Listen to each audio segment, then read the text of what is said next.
Hello and welcome to Lord Lucan, and it's time to give your tea a good bagging as we're gonna take a look at some British TV in an episode called BRIT TV Breakdown. We'll get some of this, Can you loosen the sack? and a little bit of that, and I might throw in a bit of this too. As Little Weed was still fast asleep, they were playing very quiet. Good day to you, mon petit fleur. Big love to those who've subscribed, you beautiful people, and second helpings of creamy scones to the members of the Lucan Manor. Primetime soaps, my dear viewer, are pretty much the same whichever way you repackage them. You've got a relatable location, some believable characters, a dash of peril, all bound together with some trendy thinking. Now, as part of my new daddy stuff I'm doing, I'm showing an interest in such things. Yay me. But I don't watch these shows, Monsieur Lucan, I hear you announce delightfully. Well, my little plum duff, there's fun to be had in them there hills. So take my little hand as we take a stroll. In particular, we can be overwhelmed by the top-level acting and spectacular plot lines. Pretentious fade to black.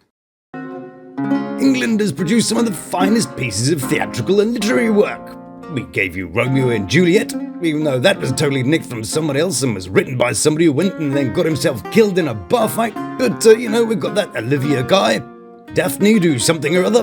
But we also brought you Hollyoaks, set in Manchester, is a trendy, brightly coloured, noisy thing that happens on Channel 4. It's got beautiful people, likes a better family, and was made by a guy who brought you this. That's not fair. You've been handsome on me, old son. Oh, no, I ain't. I ain't moved yet. Kids TV in the 80s. Everything seemed to be written by Guy Ritchie. I don't think that's a very friendly way to talk to your Uncle Gripper. Do you, then? Nah, it's time we taught him a bit of respect. And there's not one dry English seat in the house if I play the theme tune. Anyway, please cue in a very British fashion as we take a stroll over to Hollyoaks and we get a lovely montage, which includes this guy, Freddie, who was in it years ago as the young smooth rebel type and has returned as the young smooth rebel type. But this time, he's doing a bit of detectiving and trying to work out this super duper hard puzzle for 8 just his answers to the Da Vinci Code. He's got as far as substituting the number for its corresponding letter in the alphabet. Quite why he had to write out the whole alphabet if he was only going up to 9, I don't know. But hey, us viewers may not have noticed that this is as far as he's got since the last episode. So he ended up with DIH. Okay, I got no idea about the characters, but I did have a quick look at the fan page and there's someone called Dilly Harcourt. This person. Is that her? Did I do it? Anyway, over to the man who has a terrible disease which causes him to constantly smell someone else's farts. And he's the bad guy, trying to lead those kids astray with his isms. Sex with a woman is natural. It's what every red-blooded young man should experience. Lucas. Oh, there, Chippy, that's a dangerous thinking you're doing there. Good job there's someone to correct all that think. The Year 8s are doing an art project for Pride. I thought after our conversation yesterday, you might like to get involved. Oh, bless him. This is Lucas. His mother got him a head 2 sizes too big, so he doesn't have to get him a new one next term. Mr. Hay has forgotten his design technology project, so I'm sending him home to collect it. Yeah, he's not doing all that namby-pamby art stuff. Pfft. Carter wants Lucas to hang out with those masculine home improvement guys. You know, there's nothing more hetero than hanging out with your best mate with your shirt off, talking about the best way to strip nuts off a stud. But Lucas, half man, half light bulb, is denying his feelings and wants to impress the straight guy, played by a gay man, not the gay man, who's played by a straight man. Oh, and these two characters once checked each other's working out behind Carter's wife's back. Therefore, fart face. Right, now it's time for a masterclass in acting, courtesy of Andre, and he really hates plant pots. Bill and Ben, the flower pot men, were playing Jack in the Boxes.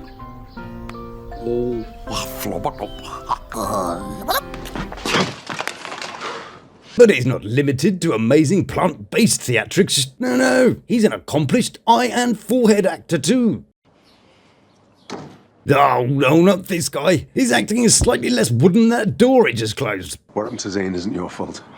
Yeah, whatever, stick to closing doors. But Andre is very annoyed because Zane could have died just because he wants to play heroes. Zane might die because I wanted to play some hero. As Little Weed was still fast asleep, they were playing very quiet. Yeah, f*** you, Bill and Ben. So, as Dad says, You made a mistake. then it's all fine again. Come. and Andre does his best to avoid actual skin-to-skin contact. Oh, it's close, hovering perilously, and cut. Good job, everybody. Delightfully saved with the guy with the resting depression face, who's decided to be not at all condescending. You want to come to the hospital? Over now to hospital, where it's a meeting of eye-acting heavyweights. As we say, Misbah, take on Andre. But unconscious. It's my fault. Not bad, but Misbah raises her stakes. I don't blame you, okay? And Andre hits back with a bit more eye passion.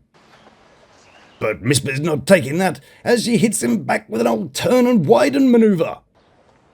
Hoo-hoo, now there's a pro. That's the pinnacle of mediocre acting on display right there. Then this guy pops up again to do some wide-eyeing. Well, we'll head back, eh?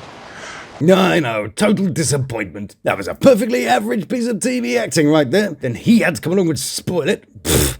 Anyway, she's the dying guy's bum, and she has a theory too. Maybe if he hadn't been so stressed, he wouldn't have had the stroke. Well, you know, a decent stroke can be very de-stressing. Right, let's go over now to Sherlock Roscoe, who's taking on Hollyoaks' answer to the Enigma code. And now he's being a detective, he suddenly uses big shiny words. I was looking at this alphanumerical code thing, but it doesn't make any sense. Actually, it's not alphanumeric, it's just numeric, but, we won't put him up on that. No, those three numbers are blowing my mind. What about location? Well, I tried using the number as coordinates, but...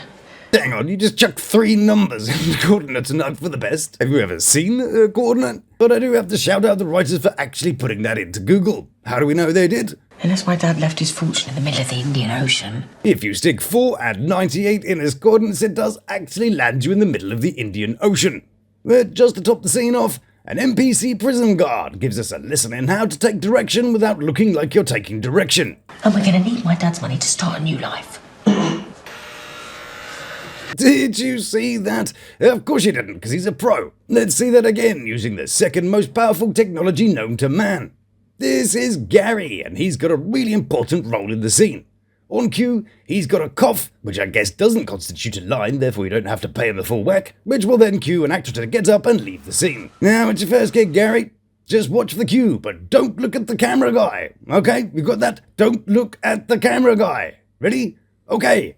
Action. Ready, Gary, here comes the cue. New life. Close enough, Gary, close enough. Oh, and there's this totally authentic ending to the scene as Gary the guard hopefully opens the door for her. That happens all the time in prison, you know, the guards just stand about holding doors open in case a prisoner wants to use it. Back to Carter, who's caught her silent but deadly in the corridor, and Lightbulb is about to have the gay pounded out of him.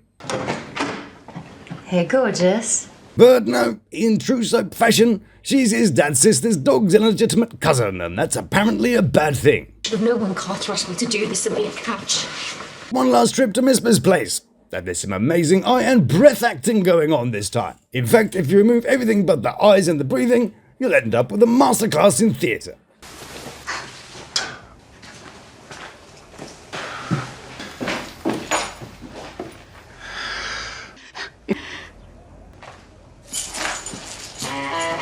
Beautiful. Right, let's see how those fighting teachers are getting on. Oops, I guess they're a bit busy. Let's leave Hollyoaks now and go over to another staple of British TV. Eastenders. Sit in a land down Market Square. It's a glimpse into the true British accent and is so English that not even the English can understand what's being said. Make all this yourself. Yeah, what he said. I've had to listen to that several times. I still don't know what he said. Anyway, classic character Bianca is back and she nearly forgot what she sells. Hey, best tacos in Milton Keynes. Oh, nearly, but don't worry about reshooting that bit, it'll be fine. No one would notice that, you know, like when Bianca throws a bag in that Sonia's face. Did you lose from Zach?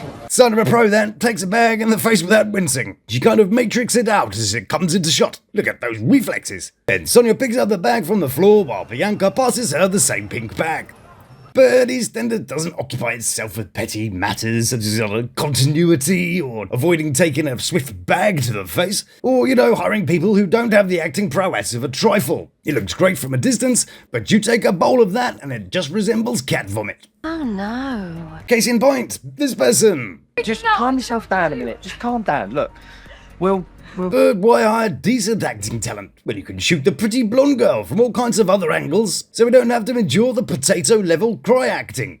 Then we're off to the Queen Vic, where Jack seems to have mistaken the bar for a urinal. Jack.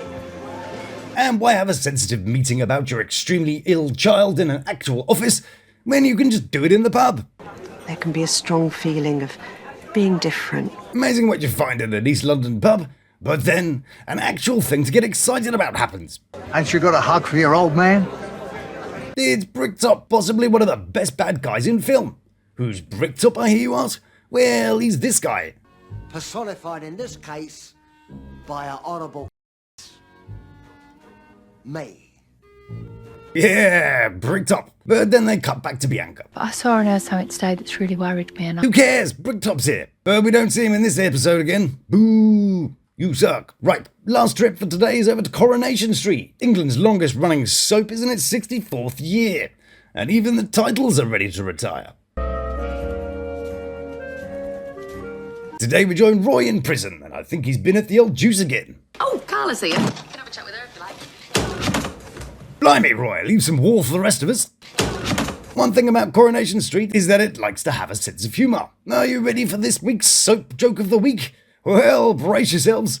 Steve has just joined a dating app. Yeah, this new app that Abby suggested is brilliant. I've had more pings in a table tennis tournament. Well, that's not bad for a soap joke. I'd probably change it to more pings than a Chinese phone book, but hey, I don't have the investors these guys do. Gary the guard from Hollyoaks seems to have been recycled into this prison scene, as we see old Coffee doing a stint on the other side of the bars. Naughty Gary. Then we're off to see Nick, who looks baffled by all the technical talk about TVs. Oh, it's a review for a new telly. Looks amazing. It's really thin, 8K resolution. Gonna buy it? Either he's a great actor or that's a guy who winced from delivering that line. Gonna buy it? He gets all the great lines, you know, about really important plot stuff. The real drama goes on here. Well, I was thinking about what you were saying earlier. About the rinse aid in the dishwasher. Good job. Right then, my little apple strudel. I hope you enjoyed a little look at some British TV, and if so, why not subscribe? I'll be back very soon with some more of my usual, but along the way I'll be trying out some new ideas, including my reviews of some one-star movies on Prime. So please do come visit again or check out one of these morsels. So until I see you again, stay beautiful, love to my three. You take care of yourself.